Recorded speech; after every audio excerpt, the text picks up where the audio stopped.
Alright, so now we're ready to break this thing down. We're going to take these guys out. Tailpiece.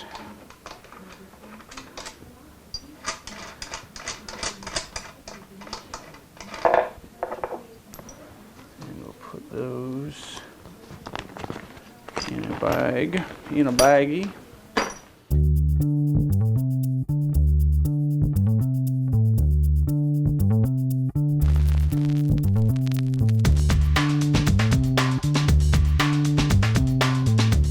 Okay, we got it all stripped down.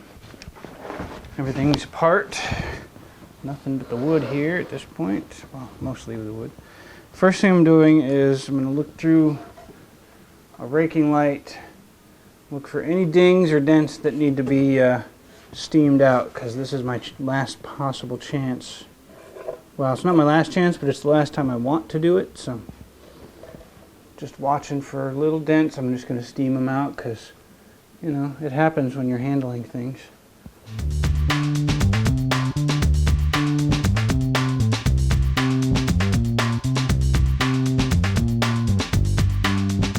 I am now going to start finish sanding.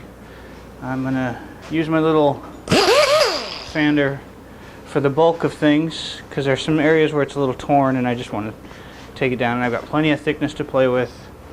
I'm going to start, I think, probably with 120, maybe 100 grit. 100 might be a little fast. Let's do 120. 120 sounds safe. So I'm going to start there. And at some point I'll just drop to music here because this is kind of boring. But necessary. It is a part of the process. So I got the tool that goes brrr, and we're gonna get this thing sanded nice all the way around. And then we'll flip it and do the back side of it too. I think at the very least the front of the headstock is fine. It feels great. I sanded that by hand. The sides and the back might need a little bit of love, but yeah, here we are. More sanding.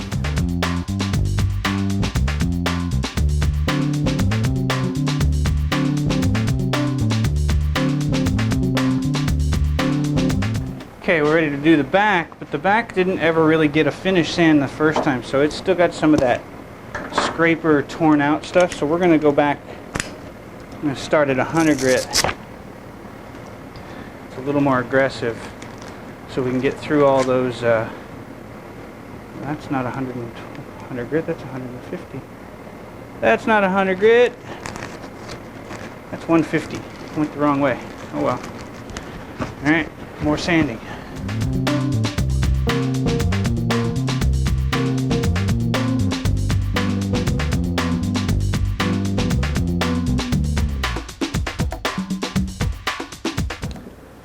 Alright, all the rough sanding is done. We're going to move on to the hand sanding phase here. This is kind of a slow process. It's also very, very, very boring, and I apologize in advance for the level of boring this is. But I will spare you some of that as well, because I know it's boring.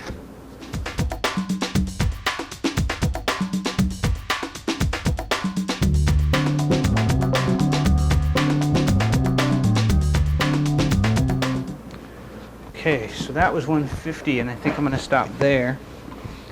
That's where I did on the color samples. The color tests was I stopped at 150, put the red on, or put the dark color on, sanded it back. The next thing I'm going to do is I'm going to mask off the fretboard so that it doesn't get any stuff upon it. We'll start with some 1/4 inch tape. I just basically want to mask off the binding. Start like this, I suppose.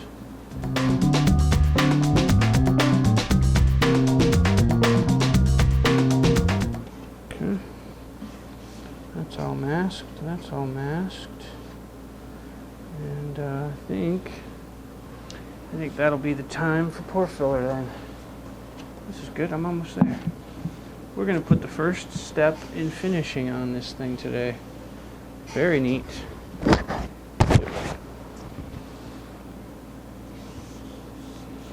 Yeah, pore filler time, boys and girls. I'm gonna leave it off. Don't think I need to mask the front. And yeah, let's fill some poas. We'll fill some riches too while we're at it.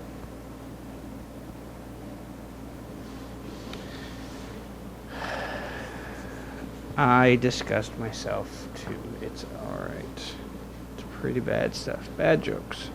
Yeah, I think we're ready to fill the grain on this stuff. Let's do that. Okay, we're going to get ready to start filling some pores. I have to decide if I'm going to smoosh this on with a stick or use my fingers. I think I'm going to use my fingers. Put on some grooves to do this here gerb.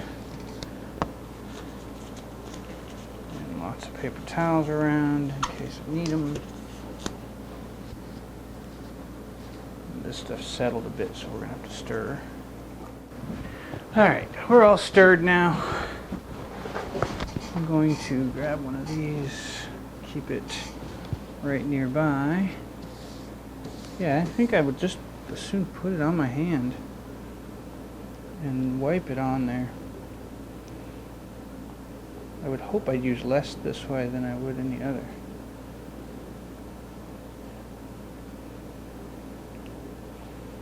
Okay, so we're gonna, I'm gonna keep my left hand free for the stirring.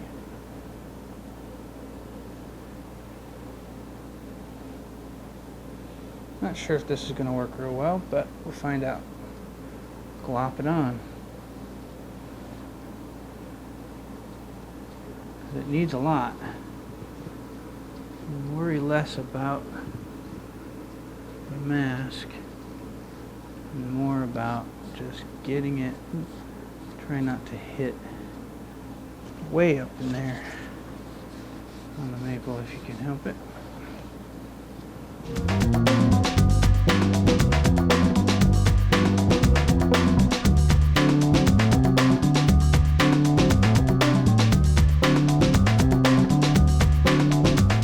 Okay, so that does that. It has now been applied. Okay. We'll bring you back when it's dry and squeegeeable.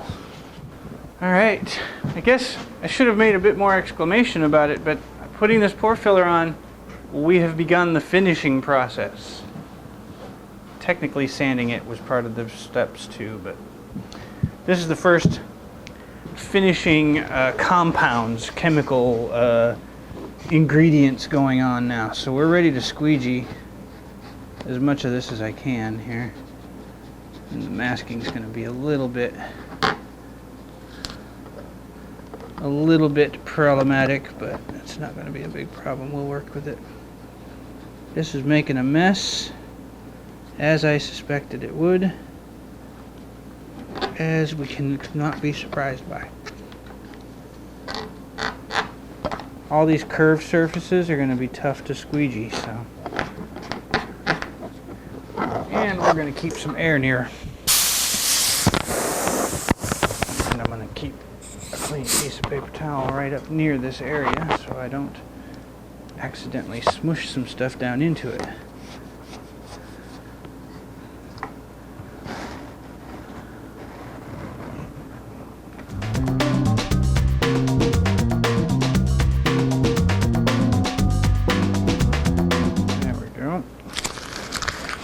Ready for it to be ready to squeegee, or not squeegee, but to sand it when it's dry. Yep. Cool. We'll bring you back when that is ready. Alright, it's been a week. This stuff is most certainly dry now. So first thing I'm going to tell you, I put on way too much, so this is going to take a little while to get knocked back some. So I'm going to take my flexi sanding sponge stuff and we're just going to start. I'm going to see what 320 does and how long it's going to take to get down to bare wood. Well, that's a good sign. It's not taking too long. Good. There's bare wood right there, I think. Very near it. So 320 will get this job done pretty quick. It looks like. If a bit messy.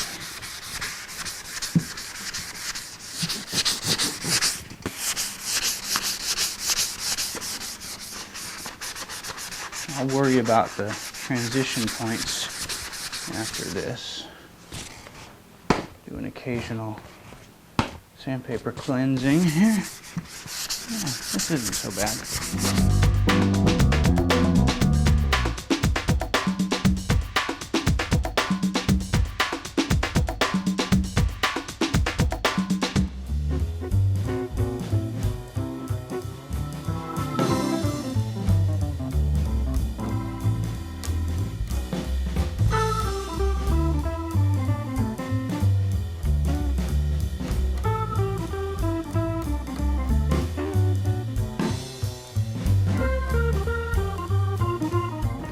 Alright, it's pretty clean. I've blown it off a few times. I'm going to tack it as well, but I want to clear out the tuning machine screw holes first. So I just got my little pick here, and I'll just do this, sort of crush it down in there, and shouldn't matter. The holes are deeper than they needed to be, so that one's a little sticky. Must be a full one. Luckily, you can tell exactly where they are. Now we'll take and grab some tack cloth here and do a quick blow. And just take a tack cloth. This is that microfiber stuff. They work pretty well. They're not quite as good as the ones that are soaked, but I didn't want anything wet here. I just want clean. Get it all, pull it out of the end grain here.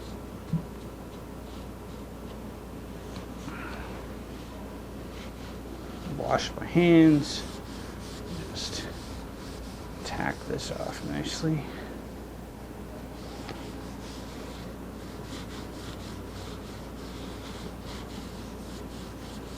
Yeah, that pore filler did all right. I think we did well with that.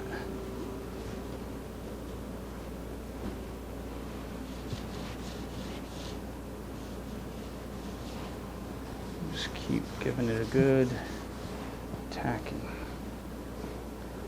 We'll switch to this side, this cleaner side, and we'll tack the maple here. It shouldn't need too much. It isn't sanded as smoothly yet because I haven't done the brown. But that's next. So just getting it ready for that job.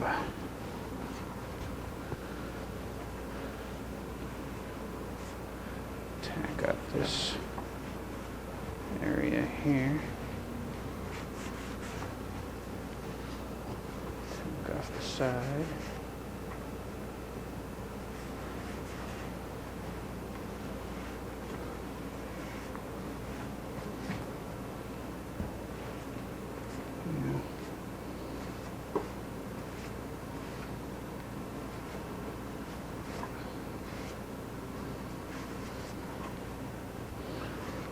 Front.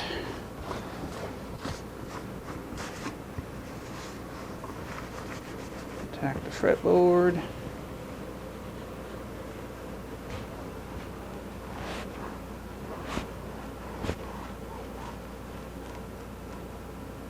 Might have to file them just a little bit more down there. There. Calling that well and truly tacked off. I tacked it off. All right, it's cleaned. We are at the stage now where it's time to start color and such. We're finishing this guitar. So the first thing I want to do is mask off the neck again. mask off the fretboard again.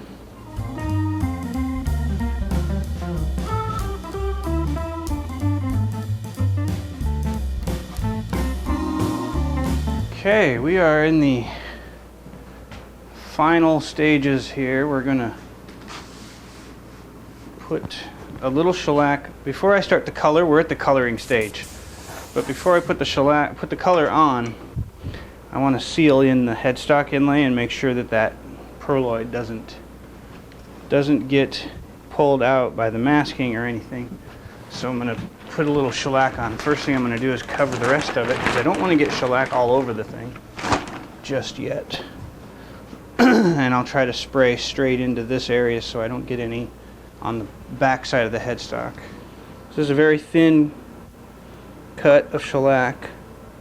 So one of the things is I know that the perloid dissolves in alcohol. Shellac is alcohol based, so I want to put a really light coat on and make sure it doesn't like mush any of it out of there. So we're gonna very carefully just barely dust it, just a little, like that, and just really quickly throw down a simple coat. I might do 2 or 3 of these little simple light coats here, and just barely dust the surface. So here we go.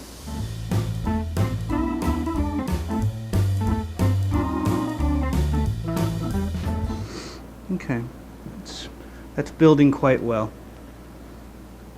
And we used 1/16 of an ounce.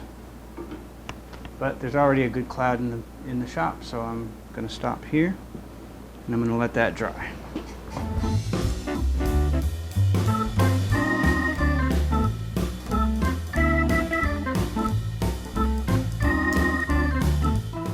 Okay, very big deal. Colors going on the body now. So I've got my mix of brown mahogany, about 10 ounces of it, and this is the stuff that gets sanded back, which is why I did not mask the binding. I'm not sure I'll even mask it for the red. I'm not sure. I might just scrape the binding clean. We'll see. We'll see what it does with the brown when I go to sand it all back. I might have to scrape it. But we're ready to start applying our colors, and I'm being a chicken is what I'm doing right now. So we're gonna use up pretty much all of this on here. I want it pretty dense. So we're gonna throw on our respirator and we'll start spraying some goop on.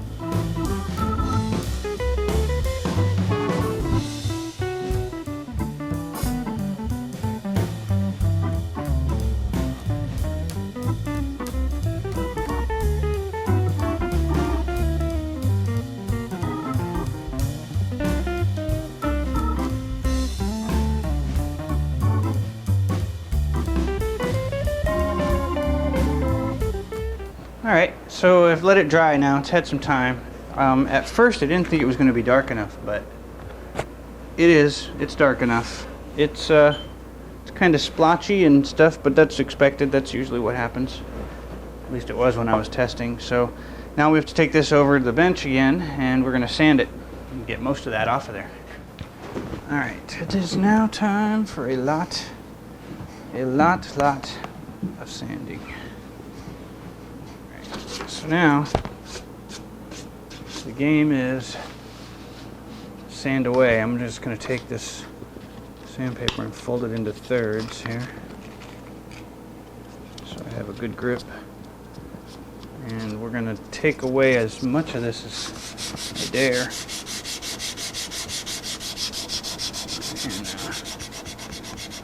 And I'm also looking at what the binding's going to do here.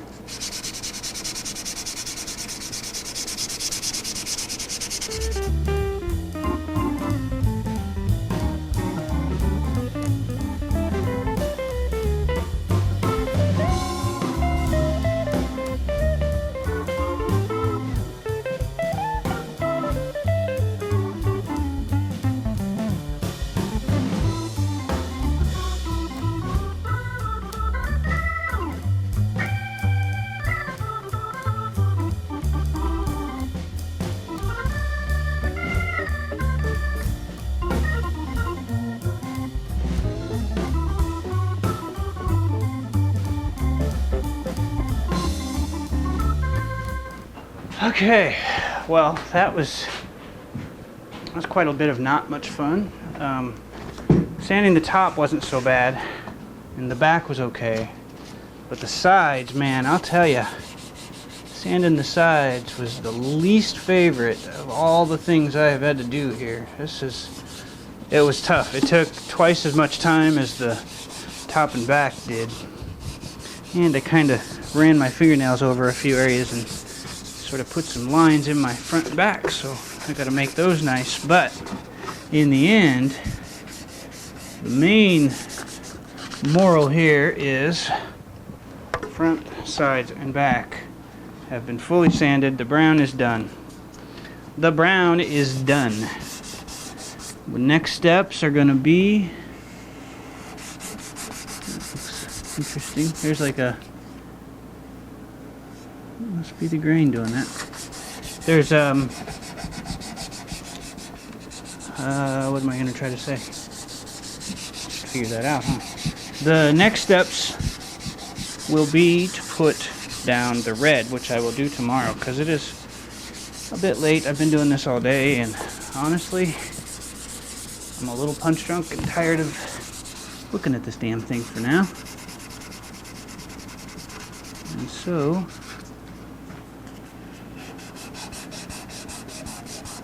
we'll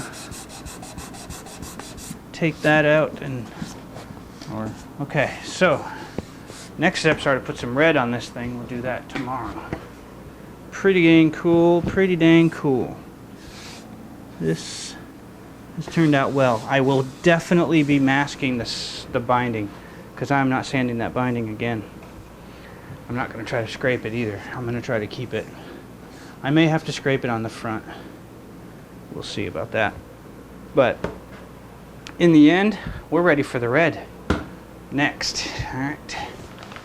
Okay, so now it's the next day, and everything is definitely settled and rested and dried, and I fixed the shellac on the headstock. You'll see that here in a second. I'm tacking now because my next steps are to get ready to spray the red.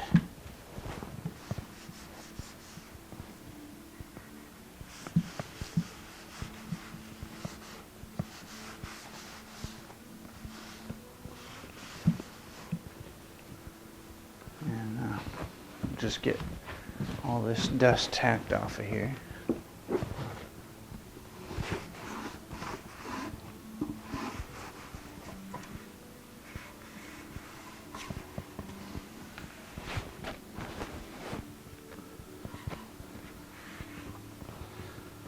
And with that,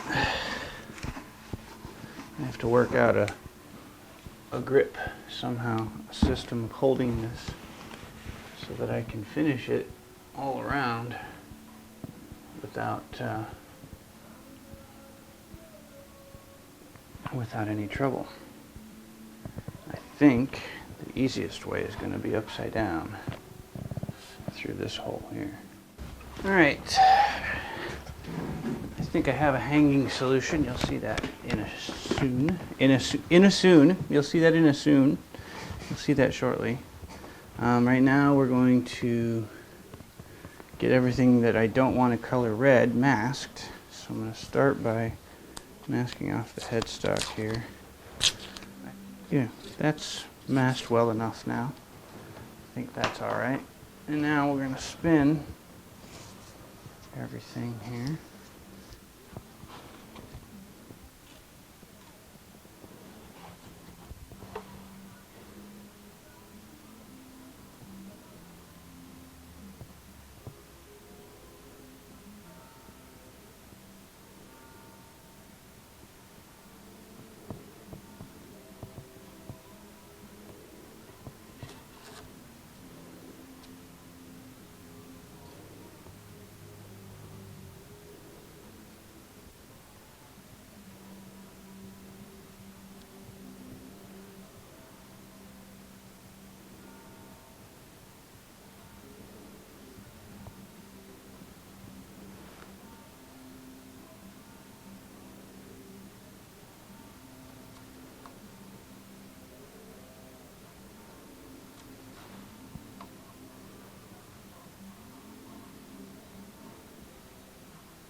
It wasn't too bad.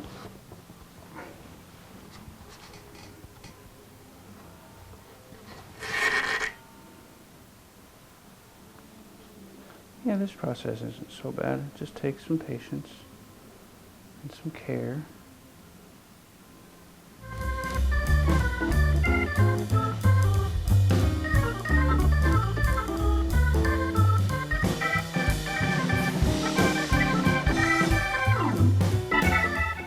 I think I have to try to do the 8th. Try to do the upper edge. I don't think it's going to do well though.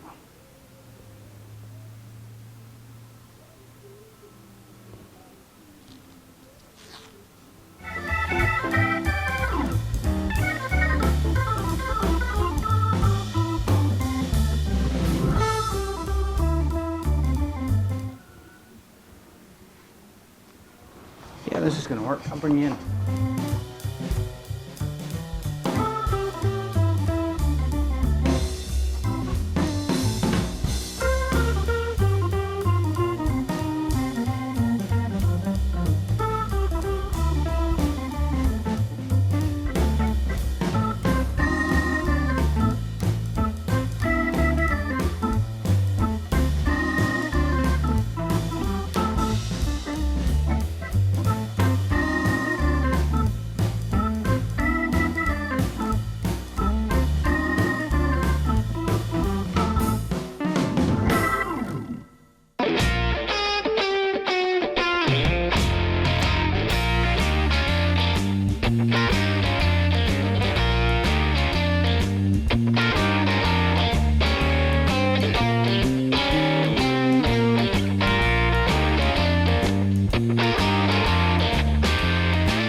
So that was easier than I thought it was going to be, and it's doing a fantastic job at it too, so I'm pleased with that.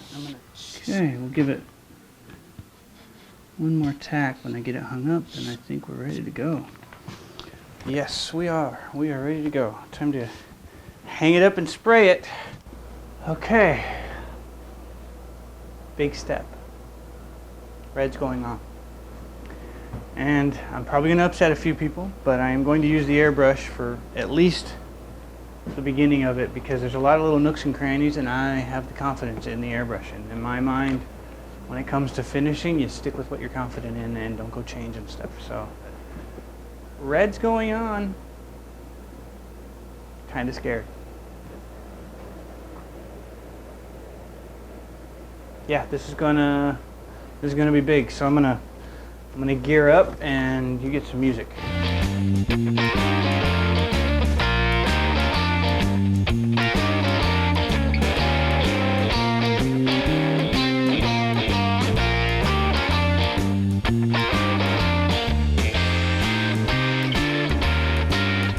Well, this is a midway thing. I have to refill the airbrush, but the sides got red.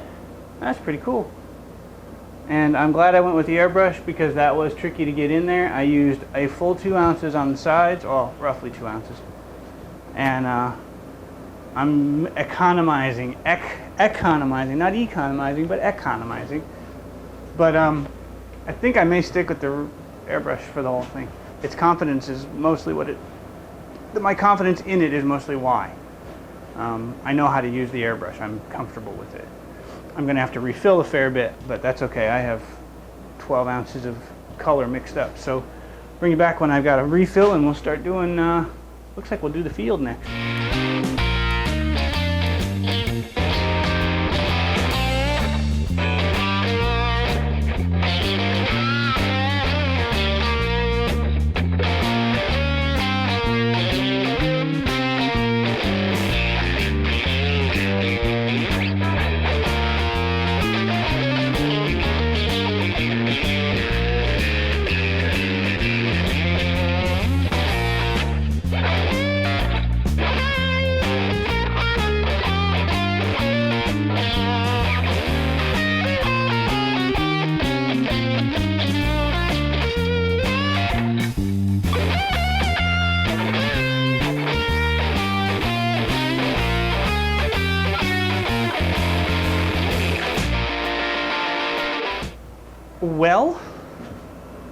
The damn thing's red.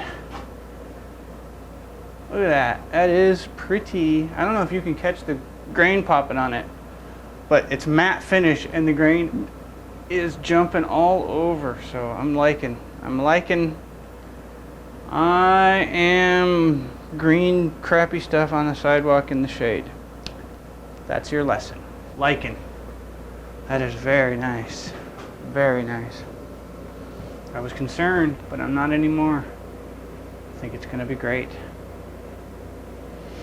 Okay, we're going to let that dry, and then there'll be a layer of shellac going on there next. Okay, so now we're mixed up with a very thin 1 pound cut of shellac. Yes, I'm sticking with the airbrush. I'm going to probably use it for the whole thing. I don't know. We'll see when the lacquer time comes, but I'm going where there's confidence. And so the red, you can see, I saw it earlier. We showed you earlier. It's looking pretty good. We're going to throw some shellac on that's going to pop this grain just a little bit more.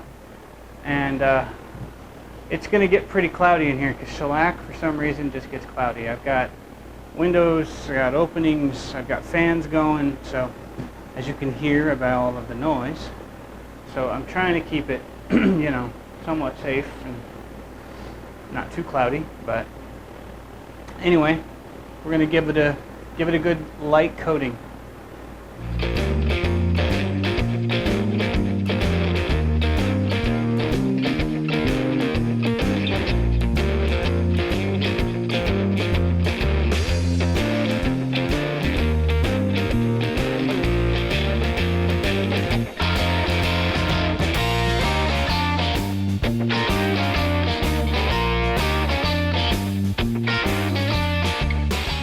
Okay, really fast, because it's cloudy in here. Frickin' awesome. It's perfect. It's what I was hoping for. Looks good. Letting it dry, that shellac will come back when we're ready to do the next step.